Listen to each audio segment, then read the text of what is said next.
بينا بقى يا جماعة النهاردة أقول لكم كده على عجينة سهلة جدا ولذيذة، كمان هنعمل منها النهاردة كده بيتزا تنفعنا في أي وقت. نقدر إن احنا نخزنها كده في الفريزر عندنا، اخواتنا وولادنا وحبايبنا كلهم وقت ما هم يجوعوا يطلعوا من الفريزر على طول يسخنوها بطريقة سهلة جدا.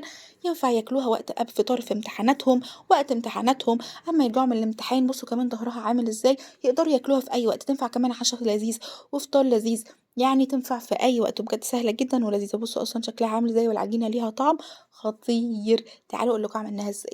كوباية لبن، عليها معلقة كبيرة سكر، كمان عليهم معلقة كبيرة خميرة، وربع معلقة صغيرة ملح. هاضرب بقى الخليط بتاعي ده كله كده مع بعضه، وهاكون بقى وهو بيتضرب ضربة بسيطة هاجيب كوبايتين دقيق عليهم معلقة صغيرة بيكنج باودر، وهاقوم مقلباهم ورشة ملح بسيطة خالص، اقلبهم كويس أوي واقوم نازلة بيهم بقى يا جماعة على السوايل بتاعتي. أشغل العجان أو لو هتعملي بإيدك بقى تفضلي كده تعجني فيها حبة حلوين. بعد كده حطيت معلقتين كبار سمنة. أقول لكم على حاجة لذيذة أوي اتعلمتها مؤخرًا، أنا لمّا باحط المادة الدهنية على العجينة بعد ما تتعجن بتديها طراوة مش طبيعية. حطيتها بقى تخمر بعد ما خمرت يا جماعة، بس طبعًا عشان الجو ساقعة حطوها في مكان دافي يا جماعة. لميت بقى العجينة بتاعتي وبدأت إن أنا كده أعملها كور صغنونة.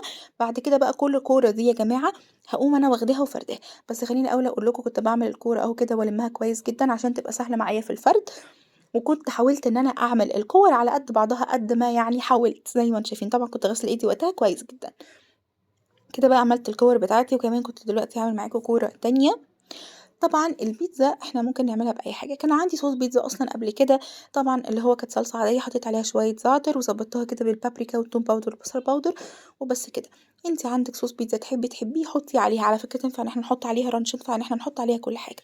كنت خلصت بقى الكور بتاعتي كده يا جماعة. طبعًا جبت عندي الصلصة وكمان ميكس جبن وزيتون وفلفل ولانشون يا جماعة كان عندي في التلاجة، قُلت أقطعه وأحطه فيها مش هيخسروا. فردتها بقى زي ما أنتم شايفين، بدأت إن أنا بقى أخرّمها بالطريقة دي كده.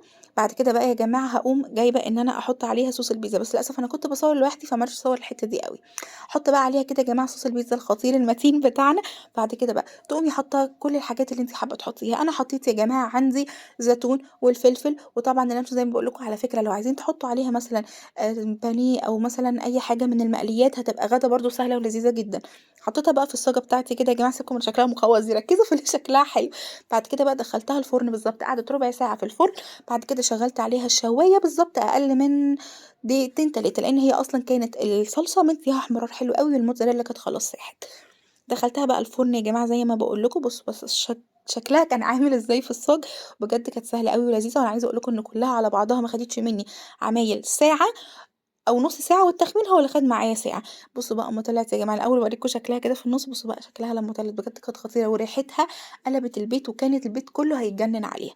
بس شُفتوا بقى شكلها عامل إزاي وجميلة إزاي. بدأت إن أنا بقى يا جماعة أخزّنها في الفريزر زي ما أنا قُلت لكم، أو تحبّي تحطّيها في التلاجة عادي، تطلع الولاد بقى يسخّنوها في الميكروويف وسهلة وبسيطة وألف